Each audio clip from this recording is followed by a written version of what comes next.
Bonsoir mesdames, bonsoir messieurs, une fois de plus, bonsoir et merci au rendez-vous de ce magazine de dimanche. Ce soir, nous avons le honneur de recevoir monsieur Matadi Jacques Mbaki, je l'appelle Matadi Mbaki Jacques. Il est directeur administratif et financier de DAIPEN. On va avec lui parler également d'un dossier qu'on a ouvert depuis un certain temps.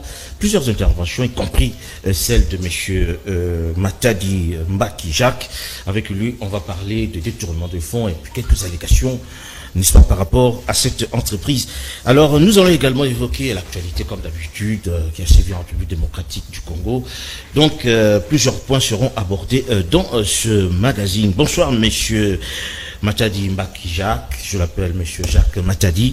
On vous a présenté comme directeur administratif et financier de DAIPEN. Mais la question demeure, est-ce que DAIPEN existe encore? Ça, c'est la première question, puisqu'il y a de ceux-là qui nient l'existence de DAIPEN. Bon, beaucoup de choses ont été dites sur DAIPEN, mais par des personnes qui ne maîtrisent pas ce dossier-là. DAIPEN existe parce que DAIPEN a été créé par ordonnance loi numéro 73 barre 034 de 1973. Et cette ordonnance court toujours. Il y a eu, bon, c'est une confusion dans la tête des gens parce qu'il y a eu 2 tentatives de dissolution. En 1989 et puis en 1997, mais qui n'ont pas abouti. Donc DAIPEN reste sous le régime de l'ordonnance loi de 1973. Très bien. Alors, on va continuer les temps pour nous de produire le tout premier élément. On parle de l'audience à la présidence de la République. Audience accordée au ministre du Congo-Brazzaville de l'Environnement, Madame Arlette Soudan, pour l'inauguration du siège de la commission du bassin du Congo. Je l'ai mis dans son reportage. Ce mardi, à la Cité de l'Union africaine, le président Félix Tshisekedi a accordé une audience à Madame Arlette Soudan Nonol, ministre du Congo-Brazza de l'Environnement, du Développement durable et du bassin du Congo, émissaire du président Denis Sassou Nguesso. Concernant l'objet de sa visite à Kinshasa, Madame Soudan Nonol a révélé: nous allons inaugurer dans les prochains jours le siège de la commission du climat du bassin du Congo ainsi que la radio-télévision du bassin du Congo. Et le président Sassou a invité son homologue de la RDC à cette inauguration.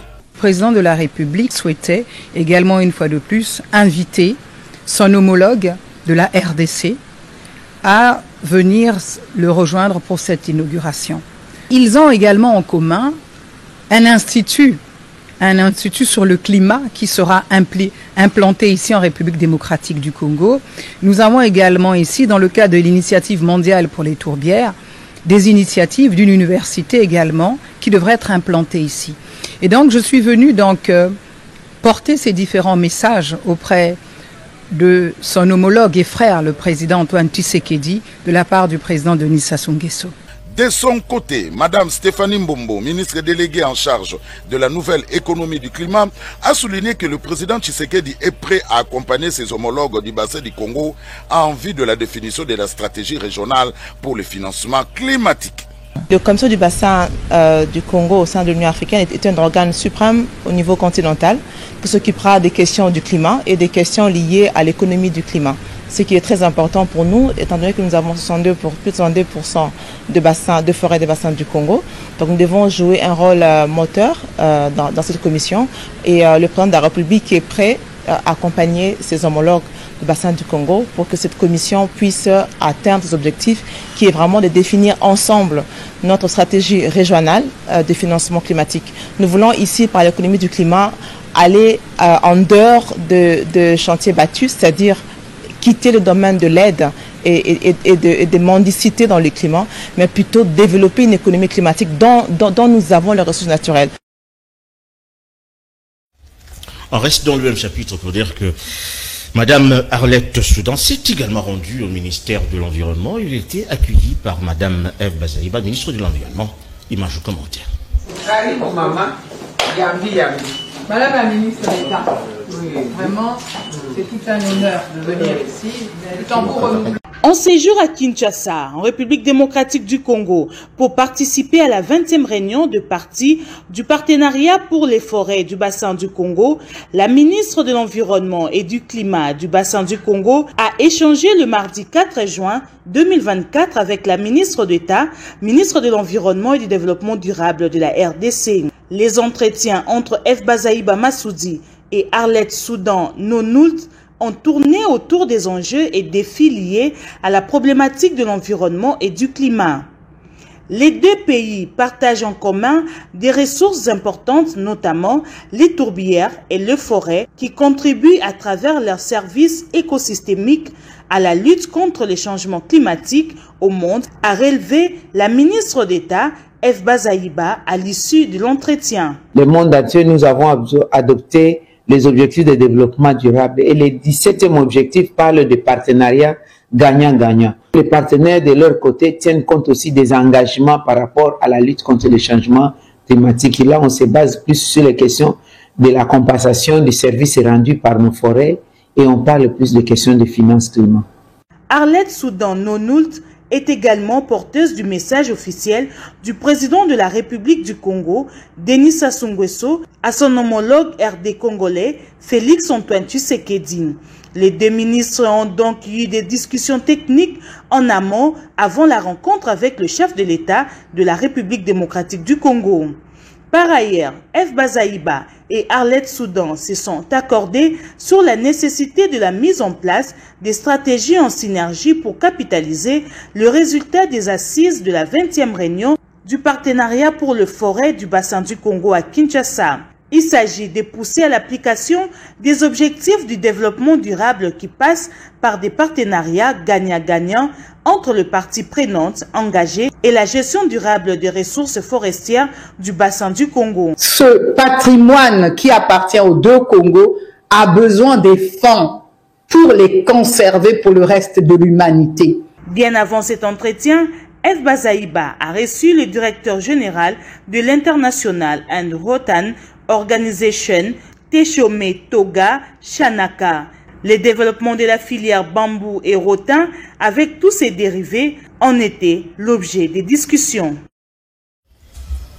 Voilà, très bien. Donc maintenant, par politique, vous parlez du dépôt du programme du gouvernement à l'Assemblée nationale pour son investiture. Madame Judith Ntuluka, chez Vital Kamerhe. Nommé sur ordonnance présidentielle le mercredi 29 mai dernier, le nouveau gouvernement de la République démocratique du Congo est sur le point d'être investi par l'Assemblée nationale. Le samedi 8 juin 2024, la première ministre, Madame Judith Suminwa Tuluka, accompagnée de quelques membres du gouvernement, a déposé auprès du bureau de cette chambre basse du Parlement les programmes de son gouvernement en vue de son examen par la plénière. Ce programme, a rassuré la patronne du gouvernement, a été conçu afin de répondre aux 6 piliers du programme du deuxième quinquennat du président de la République, Félix Antoine Tshisekedi Tshilombo, qu'il avait dévoilé lors de son investiture en janvier dernier. Lequel programme est focalisé sur des actions liées à la création de plus d'emplois, à la protection du pouvoir d'achat de ménages en stabilisant les taux d'échange, à la sécurité des populations et de leurs biens, à la poursuite de la diversification de l'économie, à l'accès aux services sociaux de base et enfin au renforcement de l'efficacité des services publics. Déposant le programme du gouvernement sur la base duquel ce gouvernement va être investi. Nous avons travaillé sur base de 6 engagements du chef de l'État, tels qu'il les a libellés au moment de sa campagne électorale et au moment de son investiture. Donc, dans nos priorités, il y a notamment la nécessité de créer plus d'emplois, la nécessité d'améliorer le pouvoir d'achat de la population congolaise, la nécessité sur base en consolidant les acquis de la mandature passée, la nécessité d'avoir plus d'infrastructures en termes de routes terrestres, voies fluviales, voies aériennes, chemins de fer. Après concertation des regroupements politiques membres de l'Union sacrée de la Nation par les bureaux de l'Assemblée nationale, l'heure est maintenant à la concrétisation des engagements pris par ces différents regroupements pour donner le quitus au nouveau gouvernement pour son investiture. La plénière consacrée à l'audition du discours-programme du gouvernement sera convoquée la semaine prochaine. En attendant la convocation de cette plénière, les députés nationaux vont analyser scrupuleusement les objectifs prioritaires du dit programme afin d'apporter leur pierre à l'édifice. Signalons que l'analyse et les débats des élus nationaux seront focalisés sur la représentativité territoriale sur toute l'étendue du pays dans les actions prévues par les programmes du gouvernement souminois. On reste à l'Assemblée nationale pour dire que les caucus des députés de la Tchoapo chez le président Vital Kamerhe parlons de la situation sécuritaire dans cette partie de la République. Image de commentaire. Le caucus des élus de la province de la Tchopo a échangé mardi 4 juin avec le président de l'Assemblée nationale Vital Kamerhe. Ces élus ont sollicité du bureau de la Chambre basse du Parlement une implication active pour obtenir du gouvernement central des mesures urgentes visant à mettre fin au conflit communautaire qui insécurise les Tchopolais depuis plusieurs mois. Il s'agit notamment du conflit meurtrier entre la communauté Mbole et l'Engola qui se disputent les terres de Lubunga sous la rive sud de la ville de Kisangani. Cette situation est à la base des déplacements massifs de la population de Lubunga vers Kisangani. Le conflit prend de l'ampleur et a atteint les territoires d'Ubundu, Opala et Isangi. Nous sommes venus sensibiliser le président sur la gravité de la situation. La commune de Lubunga s'évite de sa population. Il y a également un sérieux problème humanitaire au niveau de la ville de Kisangani.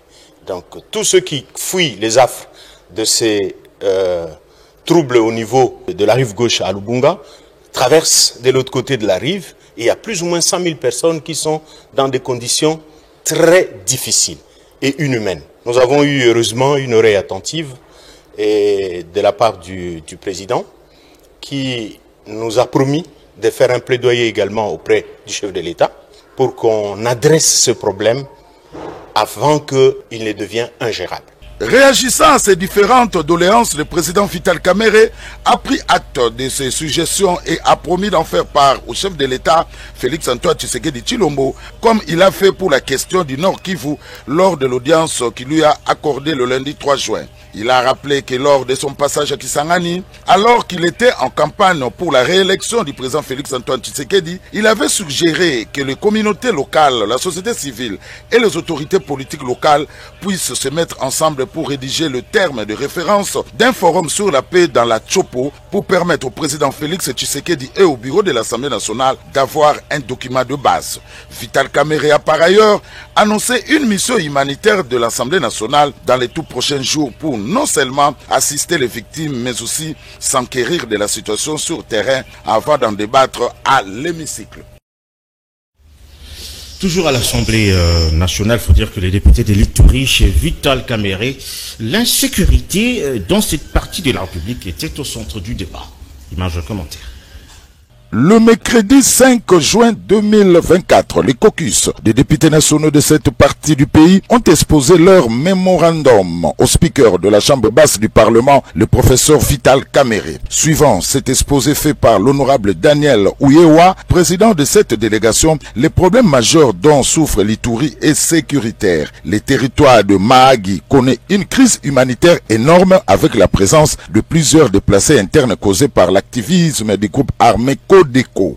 Dans les territoires d'Aru, les cas de kidnapping, braquage et vol à main armée ont pris de l'ampleur à cause de la présence d'armes entre les mains de personnes incontrôlées. À cela s'ajoute le problème de démarquage frontalier entre la RDC et le Sud-Soudan, ainsi que le désastre humanitaire que subissent les milliers de déplacés internes et les réfugiés sud-soudanais. Concernant les territoires de Djougou, épicentre de l'insécurité, la multiplication des groupes armés cause de massacres, des assassinats ainsi que des enlèvements. Une situation similaire dans les territoires d'Irumu et de Mambasa où s'affrontent plusieurs groupes groupes armés qui se disputent le contrôle du lieu en causant beaucoup de morts au sein de la population. De ce qui précède, les élus de la province d'Ituri sollicitent un lobbying efficace du bureau de l'Assemblée nationale pour sortir l'Ituri de cette hécatombe sécuritaire qui plonge la population dans un total désarroi. Répondant à leurs sollicitations, le président de l'Assemblée nationale a précisé qu'il adhérait à leur idée sur l'organisation d'un forum sur la paix et la réconciliation en Ituri afin d'adopter un grand projet sur la pacification de cette province pour permettre de lancer des projets intégrateurs. Il a rassuré que le bureau de la Chambre basse du Parlement va s'impliquer dans la recherche de la paix en Ituri. Le bureau de l'Assemblée nationale se dit satisfait par rapport à l'adhésion des députés à l'appel à l'investiture du gouvernement Judith Toloka. L'image de commentaire. Aujourd'hui, parce que les hommes sont faits pour affronter des défis. Et je suis personnellement fier d'être à la tête du bureau de l'Assemblée nationale, diriger cette Assemblée nationale où mon appel a été entendu. Nous avons commencé en effet avec AAP, peuple AAP de Tony Kankou. Nous avons ensuite enchaîné avec l'UDPS qui devrait être reçu en premier lieu parce que c'est la première force de l'Union sacrée, c'est la première force tout simplement au sein de l'Assemblée nationale.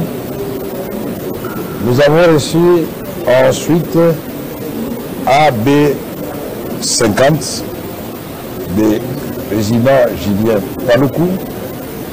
Mais à ce stade-ci, je voudrais vous dire, demander au rapporteur de vous donner les chiffres des députés qui ont déjà signé leur présence et marqué leur accord à l'investiture de Madame la Première ministre.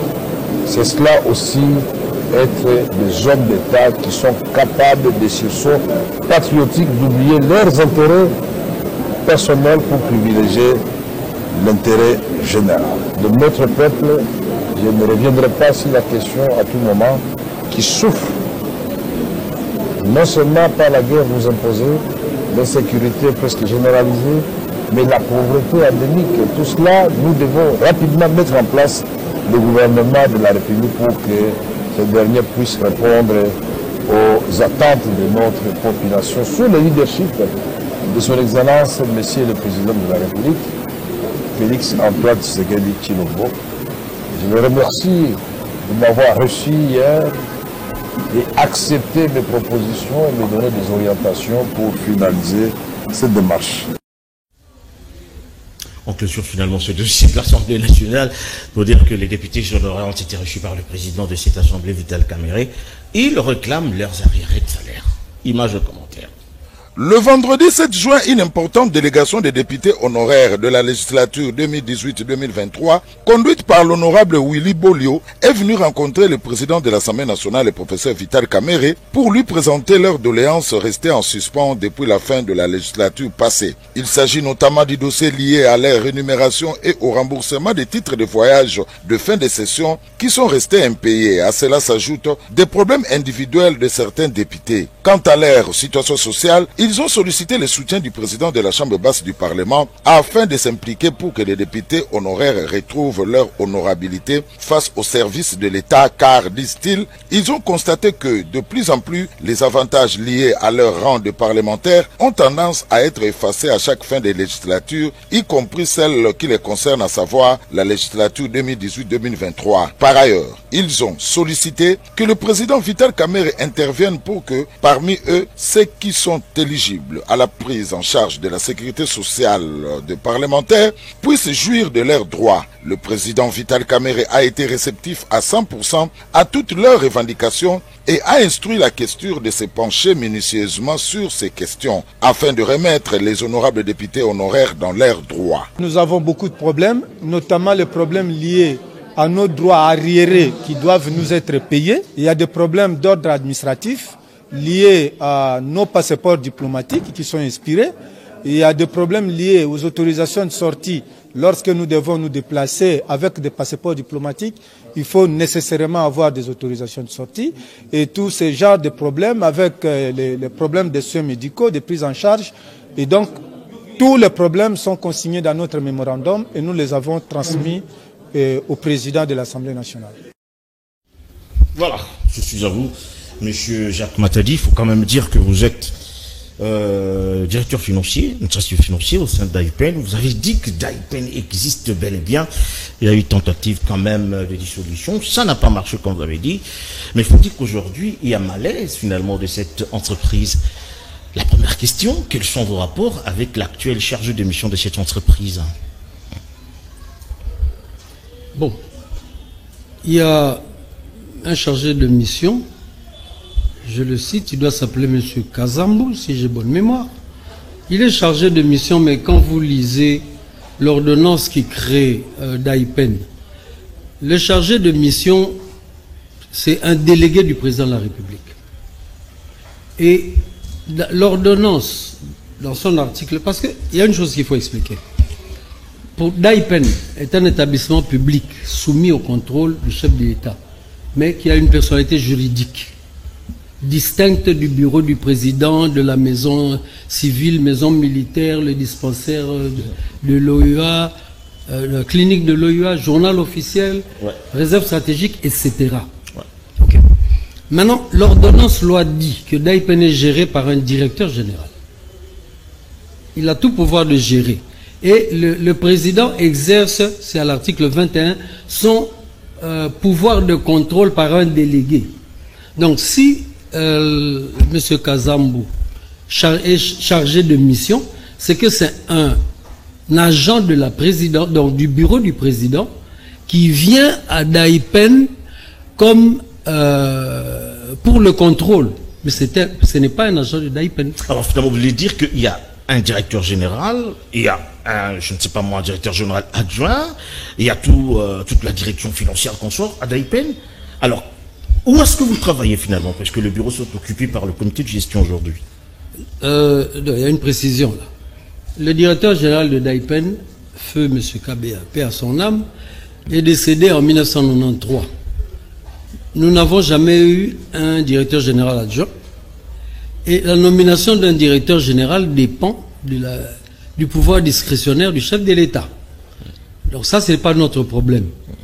Mais maintenant, parce que le directeur général n'est pas là, et que l'ordonnance loi dit que, en cas d'empêchement, le directeur, s'il n'y a pas de directeur général adjoint, normalement le directeur général nomme ou désigne la personne qui le remplace. Mais là, c'était un empêchement définitif. Il est mort par accident de circulation. Il ne savait pas qu'il allait... Ce n'est pas un empêchement temporaire. Donc, nous en sommes là. C'est pour ça que... bon, pour nous, c'est la plus haute autorité administrative de l'entreprise qui gère. C'est qui finalement jusqu'à là? Le directeur administratif financier. Parce que dans l'organigramme de d'AIPEN, il y avait le directeur général et deux directeurs. Le directeur administratif financier, le directeur technique. Bon, le directeur technique est parti et puis il est décédé. Il est resté un seul directeur et puis des sous-directeurs. Bon, finalement, en vous entendant parler, on a comme l'impression qu'il n'y a pas harmonie entre la délégation, mandatée par le cabinet du chef de l'État, et vous qui êtes finalement des anciens, je veux dire, de cette entreprise. On a comme l'impression qu'il n'y a pas adéquation, il n'y a pas collaboration, comme je l'ai dit. Non, parce que le chargé de mission est arrivé, il s'est mêlé de la gestion. D'abord, une chose importante, lui il est arrivé, il a trouvé ce système de prédation mis en place depuis longtemps. Je pèse bien mes mots, je parle français.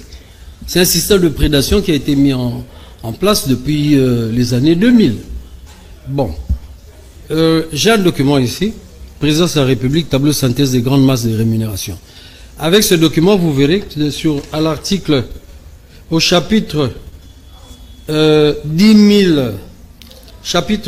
602, domaine agro-industriel de l'Ancélé, 5 millions donc des crédits de 525 259 936. En 2015, ça représentait déjà dans les 570 000 $ de rémunération. On ne dit pas ex-agent d'AIPEN, on dit domaine agro-industriel de la CELE sont les rémunérations payées par l'État congolais. Mais les agents d'Aipen sont impayés depuis plus de 30 ans. Où va cet argent? C'est un détournement. Bon, j'ai pas besoin de faire les maths. Vous accusez finalement M. Ambroise, comme vous l'avez dit, d'être à la base d'un détournement de fonds, alors que lui-même, enfin, le comité de gestion qui a été représenté par son coordonnateur a bien dit que les agents d'Aipen sont payés par l'État congolais. Alors à quel niveau se situe ces détournements, puisqu'ils sont bancarisés? Il y a une fraude. Il y a une fraude. Vous voyez, l'argent sort du budget, c'est voté chaque année, au nom de domaine agro-industriel présidentiel de l'ANCELE, rémunération. Maintenant, quand vous allez à la fonction publique et au budget, le bureau du président, il y a des gens qui ont introduit des listes là-bas, de 170 agents. En fait, c'était des agents de la coordination du patrimoine, coordination de la gestion du patrimoine d'Aipen, que M. Ambroise gère.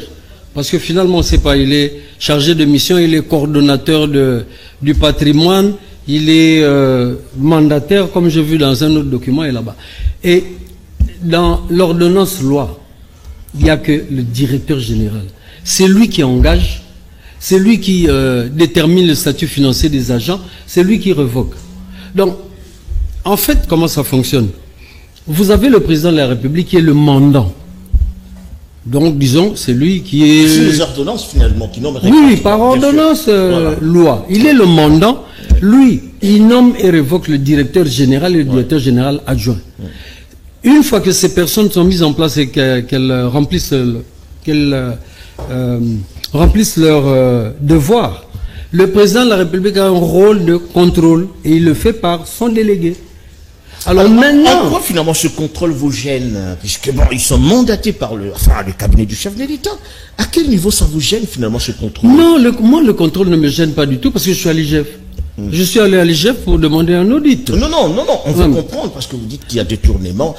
On peut comprendre facilement qu'il n'y a pas concertation, comme je l'ai dit, il n'y a pas symbiose entre cette délégation finalement et vous qui êtes ancien de d'Aipen. On a comme l'impression que vous n'entendez pas, s'il faut le dire en français plat, vous n'entendez pas, vous ne collaborez pas. Non, on ne collabore pas parce que le chargé de mission outrepasse ses alors, qui en est le perdant et qui en est le bénéficiaire dans cette affaire? Le perdant, c'est l'État congolais. Le perdant, c'est l'État congolais. Parlons de vous, parce qu'on sait que d'Aipen ne produit plus. Parlons de vous. Qui est perdant, qui est gagnant dans cette affaire?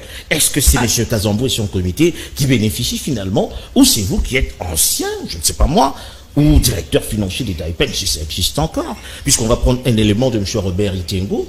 Lui également, il est cité dans une sorte de, bon, entre guillemets, spoliation et consort. On va prendre, d'ailleurs, je profite pour qu'on prenne cet élément, c'est le tout premier élément de M. Robert Itengo. Il est manager IZC Belgium. Il a fait une interview et là, c'était un droit de réponse. On prend le tout premier, je crois que Makoso est en harmonie avec nous. On prend la toute première intervention de M. Robert qui, lui également, est cité dans cette affaire. Alors, il s'est défendu. Ça m'a surpris parce que de le voir comme ça, c'est un responsable qui répète des choses qu'il n'a pas la maîtrise. Dire que nous exploitons illégalement une carrière de sable et que par rapport à ce qu'il a déclaré, qu'ils nous ont foutus dehors, c'est triste de voir un grand responsable comme ça déclarer ce genre de choses. Ils nous ont foutus dehors comment? Seulement porter atteinte à mes droits et libertés, mais ils ont incité le militaire de commettre les actes contraires aux droits et à leurs devoirs. Voyez? Parce que quand ils viennent nuitamment, ils occupent le lieu, ils détruisent tout ce qu'ils ont trouvé au passé. Et ils occupent ma carrière, ils commencent à exploiter. Ils prennent les éléments de FARDC pour les sécuriser. Du 23 décembre jusqu'au 1er janvier, au 1er juin. C'est au 1er juin qu'ils ont, maintenant ils ont l'interdiction, parce que mes collaborateurs m'informent que depuis le 1er juin, ils ont l'interdiction de ne plus mettre leurs pieds là-bas. C'est du 23 décembre jusqu'au 1er juin 2020, c'est-à-dire le 23 décembre 2023 jusqu'au 1er juin 2024 que M. Ambroise exploite ma carrière de sable. Exploité. à exploiter ma carrière de sable.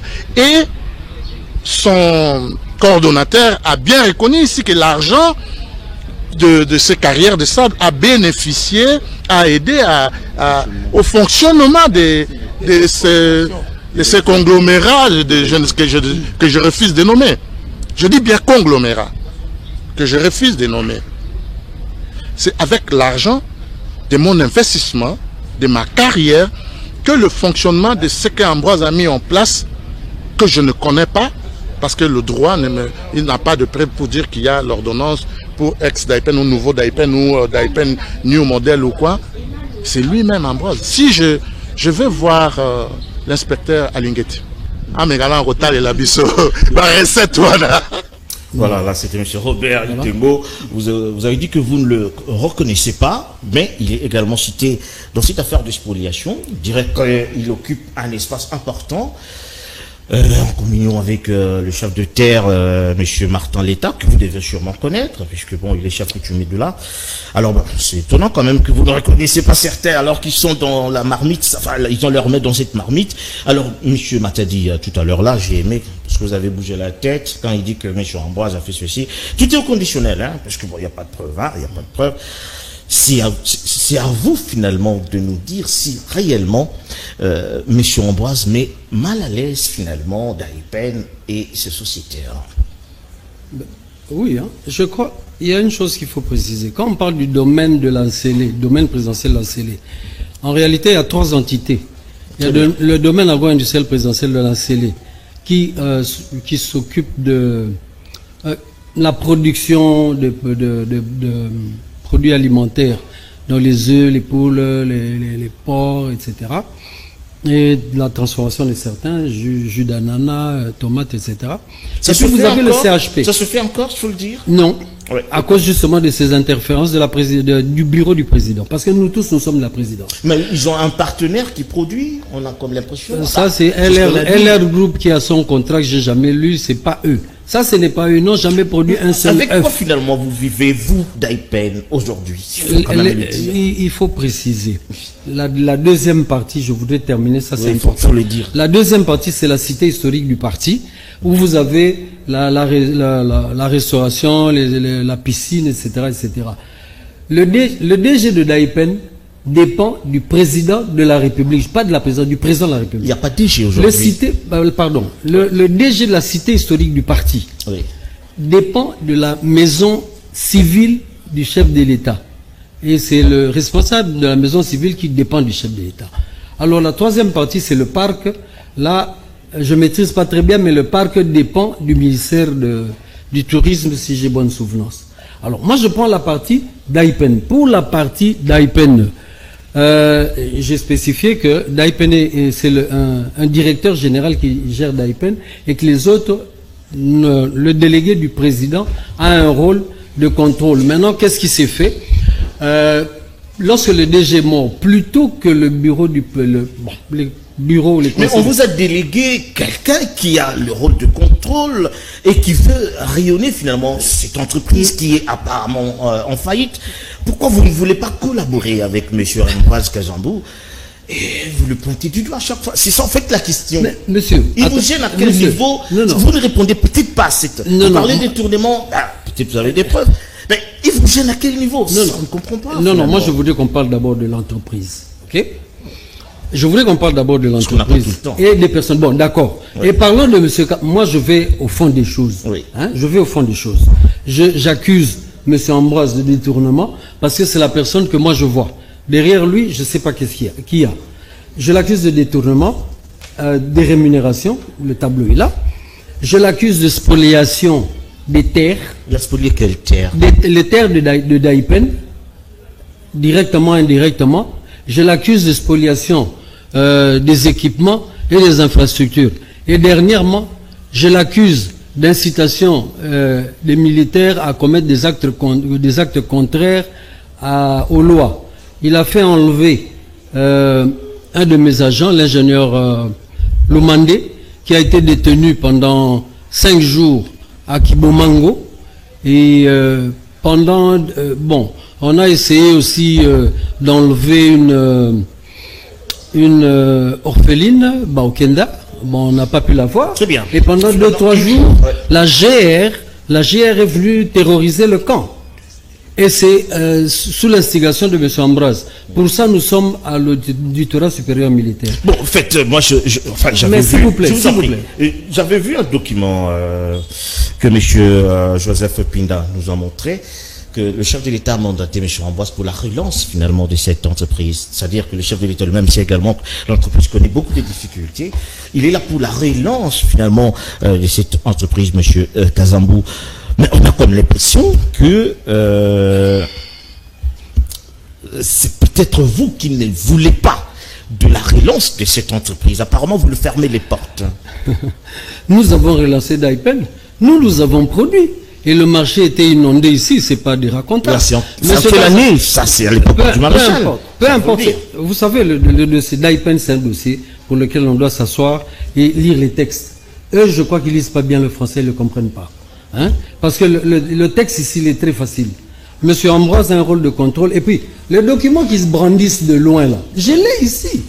Mais le contrôle doit être fixé. Où est-ce que dans ce document, d'abord, il n'est pas signé par le chef de l'État. Oui. Moi, je vais vous montrer le document par lequel on engage le DG de Daipen, le DG KB a décédé. Il est signé par le chef de l'État. Ce document est signé par le directeur du bureau. On dit qu'il est chargé de mission à Daipen avec rang de conseiller principal du chef de l'État. Nulle part je vois ici dans ce document qu'il doit venir gérer Daipen. Nulle part encore je vois qu'il doit détourner tous les flux financiers de Daipen, spolier les terres. Parce qu'il y a une chose, en matière de spoliation des terres, il y a eu des enquêtes, il y a l'église kimbanguiste et je crois une autre église, j'ai oublié le nom, qui se sont battus dernièrement là-bas. Parce que M. Ambroise leur a cédé des terres de Daipen.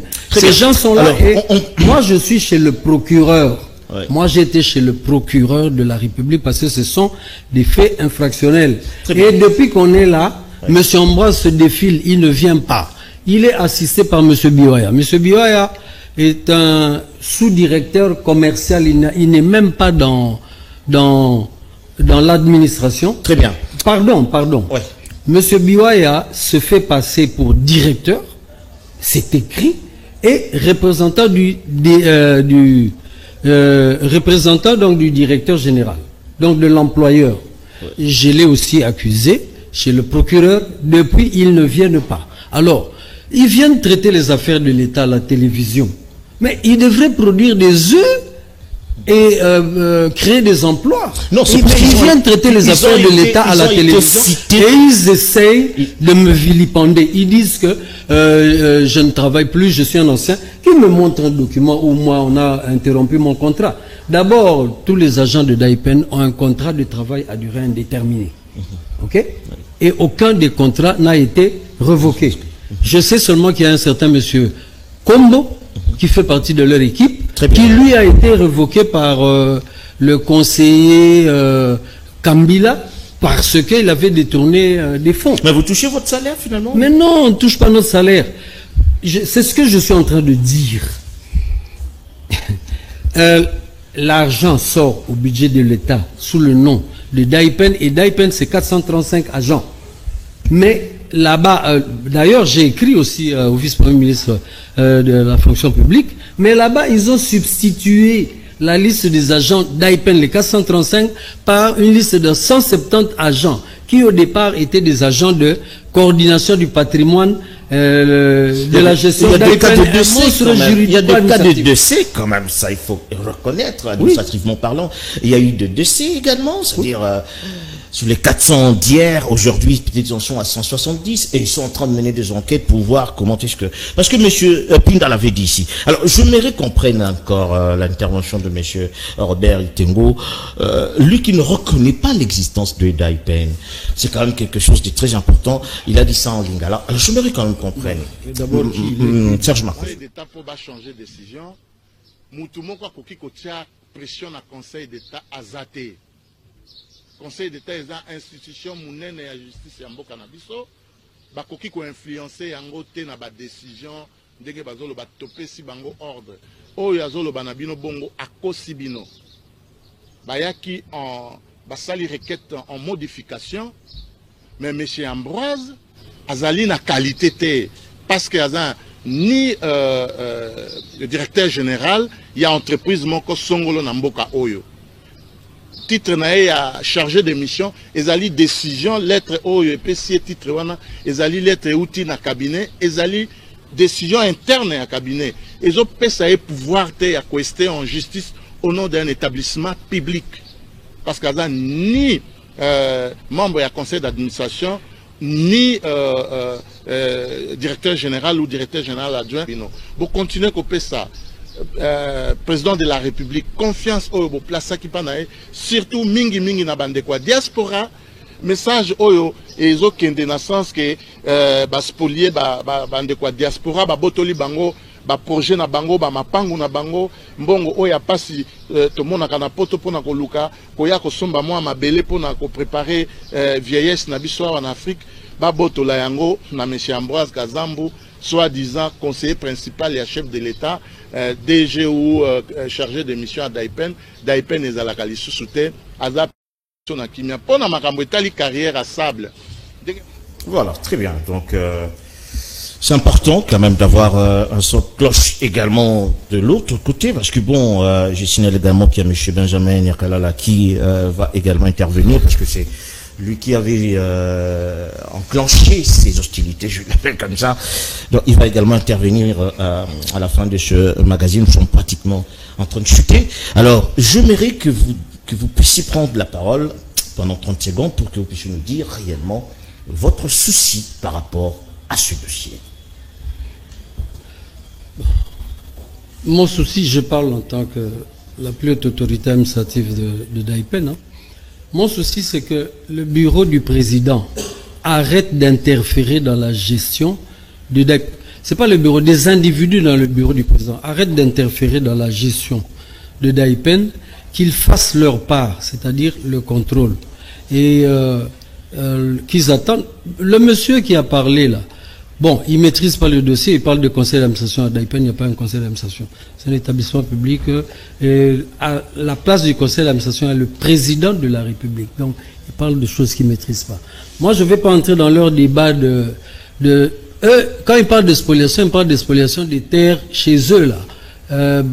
Je ne sais pas, en Benzale ou du côté de CHP. Mais moi, du côté de Daipen, moi, je m'intéresse à Daipen. Monsieur Biwaya, qui passe à la télévision pour raconter des histoires. D'abord, il doit justifier de 7 milliards de Zaïre. 1, 2, c'est lui qui a spolié les terres. Il a fait signer, qui a officialisé la spoliation des terres. Il a fait signer en son temps au ministre des Affaires foncières un arrêté qui a été revoqué par le Premier ministre. Et M. Kazambu travaille avec ce M. Biwaya. Bon, moi merci. Je reconnais pas M. Ambroise. Il n'est pas DG de Daipen. Merci beaucoup. Qu'il fasse sa part. M. Jacques Matadi, je rappelle que l'élément que nous avons vu tout à l'heure sera diffusé en page magazine. Si pas demain, alors au courant de la semaine, page magazine de M. Robert Itengo, lui, et qui est également cité dans cette affaire. Alors, on prend un élément important, on parle d'une délégation de la Régie des eaux qui a été à l'Assemblée nationale. Ils ont été reçus par Vital Kamere. Parlant de leur doléance, image ou commentaire. Dans le cadre de l'amélioration du vécu quotidien de la population congolaise, le président de l'Assemblée nationale, Vital Kamere, a lancé depuis sa prise de fonction des échanges avec des entreprises ayant un lien direct avec les besoins sociaux. C'est dans ces cadres que ce mercredi 5 juin, qu'une importante délégation de la Régie des eaux, conduite par le PCA Alphonse Kisolokele et le DGA Jean Bosco Mouaka, est venue présenter au speaker de la Chambre basse du Parlement les doléances de cette entreprise publique en rapport avec ses difficultés de fonctionnement. La Régie des eaux a relevé 2 problèmes majeurs qui bloquent son développement. Il s'agit du non-paiement de la dette intérieure qui ne cesse de s'accroître et de la spoliation de leurs sites et stations population dans les grandes agglomérations du pays. Sous l'oreille attentive du speaker de la Chambre basse du Parlement qui tient à l'amélioration du vécu quotidien de la population, Alphonse Kisolokele a déploré l'absence d'un geste de la part de l'État, ce qui met cette entreprise dans une impossibilité de financer la desserte domestique. Il faut rappeler que l'État congolais doit à la Régie des eaux environ 859 milliards de francs congolais, une somme qui subit la rigueur de la dévaluation au cours des années. À cela s'ajoute la perte des entreprises industrielles qui représentent leurs gros clients. Ces dernières ont toutes recouru au forage pourtant incertain, incontrôlé qui menace la stabilité du sol dans la capitale à cause de la surconsommation de la nappe phréatique. D'autre part, le manque de ressources affecte la production et la distribution qui souffrent de la vétusté de matériel d'un côté et du manque d'entretien de l'autre. Le second problème soulevé concerne la spoliation des sites de la Régie des eaux par des tierces qui érigent des bâtiments sans tenir compte de la cartographie du réseau de distribution. Le président de l'Assemblée nationale, Vital Kamerhe, a promis d'impliquer le membre du bureau pour voir dans quelle mesure la Régie des eaux va présenter son plan stratégique de développement à la plénière. Il a rappelé que la vision du président de la République, Félix-Antoine Tshisekedi Tshilombo, c'est d'atteindre 80% des dessertes sur toute l'étendue du pays. C'est pourquoi il est impératif, a-t-il martelé, que le gouvernement se focalise sur l'amélioration de ces secteurs. Un document de travail détaillé sera déposé au bureau de la Chambre basse du Parlement pour lui permettre de préparer cette plénière. Ici, on prend les notables de la province de Maniema qui ont certifié sur les origines de Madame Nathalie Aziza comme fille de cette province. Depuis la sortie du gouvernement Souminoua le 29 mai dernier, les voix s'élèvent sur la non-représentativité de la province du Maniema, tout en remettant en cause l'identité de la nommée ministre des Affaires sociales Nathalie Aziza Mounana, qui, selon certains, est du Haut-Katanga. Pour couper court au langage des aveugles, les notables du Maniema se sont réunis ce mercredi 5 juin 2024 autour d'une table dans la salle Zamani, dans la commune de la Gombe à Kinshasa, afin de confirmer l'appartenance à l'origine Maniema de la ministre incriminée. Au sorti de cette rencontre, le professeur Moulumba, ancien ministre de l'énergie et député national honoraire, a mis les points sur les i. Nous disons haut et fort, et au chef de l'État, au Premier ministre, au coordonnateur qui est l'honorable Kabouya, qu'il faut arrêter d'écouter ces bruits des oiseaux injustifiés.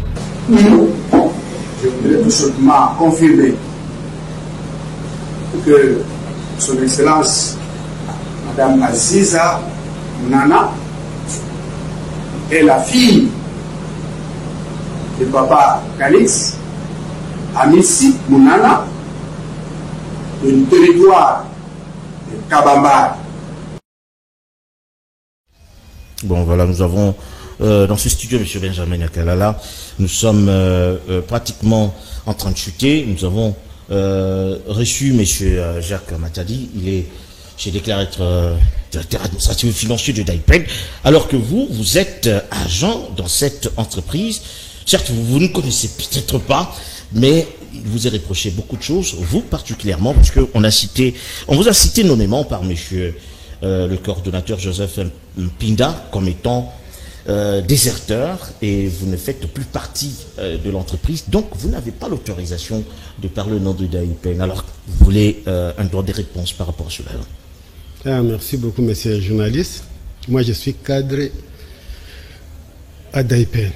Je pense que je vous ai montré la notification du chef Ambroise. On n'a jamais refusé ou bien changé. Non, moi je suis cadre à DAIPEN. Oh, messieurs les coordonnateurs, je tiens à le saluer. Et je vous ai dit l'autre mois qu'on a des intellectuels à DAIPEN. Vraiment, je tiens à lui féliciter. Oh, mais ces gens-là doivent travailler. Ils ont été écartés par Ambroise, ça fait longtemps. Ils ont au moins 1 année et demie à DAIPEN. Mais ces gens-là ne travaillent pas au moment où ils ont des atouts nécessaires. Moi, je suis cadre. J'ai déjà participé à plusieurs réunions avec les coordonnateurs. Il a dit que Je ne sais pas même s'il y a un règlement intérieur à DAIPN. Moi, je crois qu'il se trompe parce que ce règlement intérieur a été rédigé par Olivier, CD Olivier, chef de service Lunganga, Junior, et qui encore... il y a un juriste que j'oublie. Ouais. Après avoir rédigé ce règlement intérieur, on a passé à expliquer les agents et cadres les bien fondés de ces règlements intérieurs. Et j'étais dans la salle. Après explication, article par article, on a passé par sensibilisation du règlement intérieur. Et j'étais à DAIPN. Moi, je ne sais pas comment... Ils ont dit que ça doit faire pratiquement 6 mois que vous ne venez plus, donc vous êtes auto-exclu, donc vous n'avez pas le droit de parler d'AIPN. Bref, c'est un dossier, une enquête que nous avons menée pendant... Non, est-ce que ce règlement intérieur a 6 mois? Non. Je pense que l'applicabilité de ces règlements intérieurs a pratiquement au moins 2 mois. Au moins 2 mois. Mais vous ne vous rendez plus quand même au lieu du service, selon leur déclaration quand même. Parce qu'ils disent que c'est vous qui êtes finalement en train de déranger le comité de gestion et vous incitez les autres également à le faire. Non, ça c'est faux. Après avoir constaté la dégradation des bâtiments administratifs, même des toilettes pourries, c'est là où j'ai dit à mes amis que ici, ce n'est plus vivable. Chaque année, ces bâtiments étaient budgétisés. Et les toilettes étaient équipées avec des détergents. Qu'est-ce qui se passe ici? Les cordeaux, j'ai participé à plusieurs réunions du coordonnateur. Il n'y a pas même de l'eau à boire dans la salle des réunions. Tout ça, c'était intolérable. Voilà. J'ai dénoncé ça. J'ai dénoncé ça. Maintenant, il voit comme si j'ai mal fait. Il fallait passer par où? Parce que vous avez dit que vous ne fonctionnez plus et que l'argent de recettes qui se font, justement le recouvrement ici et là, ne profite qu'à ce comité de gestion. Et pourtant, ça profite au fonctionnement de comité de gestion. L'argent des recouvrements ne profite qu'à M. Ambroise. Ils ont dit le contraire, ça permet le fonctionnement. Ce n'est pas contraire. Non, quel fonctionnement? Fonctionnement de l'entreprise, de l'administration, ordinateur, papier, consort. Je t'ai dit qu'il n'y a pas un mois qu'on a acheté des ordinateurs et repeindre les bâtiments administratifs. Parce que je dis, ils m'ont bloqué sur les groupes WhatsApp. Pourquoi? Parce que j'ai filmé même les bennes qui achètent des sables. Et j'ai mis sur les groupes WhatsApp. Mais il y a quelqu'un d'autre qui réclame avoir une carrière, ce n'est pas la carrière de M. Ambroise. Il y a M. Robert également, je ne sais pas si peut-être vous le connaissez, il a été cité, parce qu'on a dit qu'il travaille avec le chef coutumier pour exploiter les terres de DAIPN, mais pourtant il détient des documents, n'est-ce pas, légaux qui lui permettent cela. Alors, quand vous parlez de l'exploitation de cette terre, de la carrière, vous faites allusion à Ambroise ou à ses partenaires? Tous sont des anarchistes. Parce que il y a un service de surveillance à DAIPN qui a été... je pense que parce que Ambroise a interdit l'exploitation de cette carrière. Il a interdit quand ISSM a aussi écrit que ça va créer des érosions. Comme j'ai décrié toujours. C'est là où il a vu qu'il faut qu'il arrête. Parce qu'il y a déjà des lettres, déjà que on ne peut pas commencer à écrire. ISSN, c'est quoi? ISSN. Oui. C'est une entreprise partenaire. C'est-à-dire ISSN, oui, parce qu'il y a par rapport à la conservation de la nature. De la nature. Très bien. C'est elle qui a écrit aussi. Ok. C'est pourquoi M. Ambroise a stoppé. Ah, très bien. Alors, oui. Vous voulez encore dire quelque chose? Non, oui, je tiens à remercier le cordon. Oui. Il a dit que j'ai dit que M. Ambroise a détourné, je ne sais pas, les salaires. Non, j'ai dit ceci. L'argent des ex-Daipen, il y a de mobilisation, de recouvrement qu'on payait à chaque agent de Daipen au moins 200 000 pour les servir. Je pense que le Cordo lui-même, il a dit que ces gens-là, chaque fois, tu vois qu'il y a un problème déjà. Ils étaient au nombre de 450, il a déjà recensé 160, et les autres... il y a eu des cas de décès. C'est-à-dire il y a un problème à Daipen. Oui. Okay? On va chuter par là. Ces gens-là avaient leur bureau. Derrière les bureaux des coordonnateurs. Ils ont chassé ces gens-là dans leur bureau. Il n'y a pas moyen qu'ils puissent se réunir encore. Et c'est pourquoi, jusqu'à présent, ils sont en train de refuser que les SEM, les chargés de mission, puissent faire des démarches pour leur indemnité de sortie. Parce qu'il semblerait que, au lieu d'être en train de demander aussi c'est 40% de cet argent, au moment sur la rétrocommission. Rétrocommission. Merci beaucoup. Ces agents-là, ces ex-agents-là préfèrent les démarches que leur avocat est en train de faire. Et c'est pourquoi vous voyez que chez le bureau du coordonnateur, il ne se présente pas. Très bien. Alors, moi, je pense qu'à notre niveau, nous avons clos le débat. Je crois que le débat va continuer, si pas dans le couloir, alors peut-être dans les instances judiciaires, où chacun devra, à la limite, se justifier par rapport aux allégations. Alors, je vous garde pour 1 minute, parce que nous sommes en train de finir cette édition, pour dire que le procès des assaillants du Palais de la Nation a bel et bien commencé. Plusieurs d'entre eux ont été présentés à la presse et au public, de telle sorte qu'ils soient enregistrés et audités. Image de commentaire. Arrêté dans la nuit du 19 mai dernier, le groupe des assaillants du président de l'Assemblée nationale, M. Vital Kamerhe, se sont présentés et ont été identifiés devant le tribunal militaire de Ndolo, d'où le début des audiences. Le tribunal, le maître de séance, a constaté l'absence de 2 suspects, Christian Malanga et Aboubakar. Le ministère public a présenté des certificats de décès attestant leur mort. Le tribunal a ensuite prononcé l'extinction de l'action publique à leur encontre. Les nombres de suspects au nombre initial de 53 se sont donc retrouvés à 51 dans le box des accusés. Qu'avec l'assistance des avocats, il y a le respect de l'état de droit tel que prôné par les textes. Et je suis là avec d'autres confrères pour assister les prévenus, et il y va de l'intérêt de l'état de droit que tout prévenu soit assisté de conseil de son choix. Maintenant, c'est un peu précoce que je vous dise, voilà, comme ils sont poursuivis de ceci, l'évolution de l'instruction, et c'est là parce qu'on ne l'a même pas encore entamé. Prenez, comme le président Mitterrand disait, donnons le temps au temps.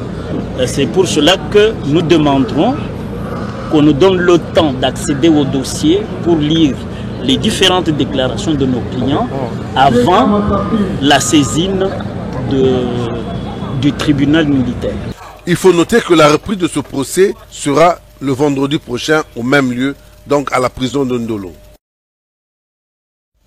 Voilà, Benjamin Yakalala, vous êtes également coordonnateur des anciens Kadogo, vous êtes intervenu lorsqu'on a vécu ce scénario du Palais de la Nation. Vous avez loué les efforts des FARDC. Et voilà, aujourd'hui, ces assaillants sont présentés au public. Quels sont vos sentiments, finalement? Oui, sentiment de satisfaction. Je pense que les procès soient équitables et sincères. Ouais. Oui, c'est ça. Voilà. Je continue avec encore le mot de clôture pour Daipen. Ouais. Je vous ai toujours dit que notre chef a une mauvaise foi. Je l'ai dit. Si vous regardez même les agents et cadres de Daipen, ils souffrent, et je l'ai dit encore qu'ils souffrent. Pourquoi? Comment on peut nommer quelqu'un chef de division, mais dans les barèmes salariales, il n'a pas l'argent de chef de division? Je mets à couper. Un chef de division à la République démocratique du Congo, il a 3 600 000. Je ne sais pas s'il y a un chef de division chez nous qui a au moins 2 millions. Ça, je l'ai dit. Ok, c'est-à-dire chaque mois, un chef de division chez nous à Daipen perd 2 millions. Si vous totalisez ça, par an, 24 millions. Où part cet argent finalement? Cet argent, on n'a jamais, M. Ambroise n'a jamais mené des démarches nécessaires pour que les agents et cadres de DAIPN soient vraiment à la hauteur. C'est ça, c'est que moi j'ai cru qu'il souffre. Lui, il a fait les démarches juste pour lui-même. Lui, il a été réhabilité dans les fonctions qu'il occupe à DAIPN. Mais il a laissé tomber les démarches pour les agents et cadres. Merci beaucoup, monsieur Benjamin Nyakala d'être venu. Très fier de vous avoir une fois de plus. Ce dossier pourra continuer, comme on l'a dit, dans le couloir ou dans les instances judiciaires, quand nous avons mené une enquête qui aboutit à certaines interventions. Merci à tous ceux-là qui sont intervenus pour éclairer la lanterne de la population, mais également merci à Canal King qui a soutenu toutes ces démarches. Merci à Benjamin Nyakala qui a dénoncé. Merci également à Jacques Matadi et à Robert Itengo qui sont intervenus. On espère bien que cette lumière a aidé tout le monde à comprendre ce qui se passe au DAIPN. Merci à Serge Makoso qui a réalisé cette édition, à Rodi Louadjou également qui était à la prise de vue, ainsi qu'à Choulé Mboyo pour la diffusion. Quant à moi, je vous retrouve donc le dimanche prochain à la même heure. D'ici là, portez-vous bien. Bonne suite des programmes sur Canal King Télévision.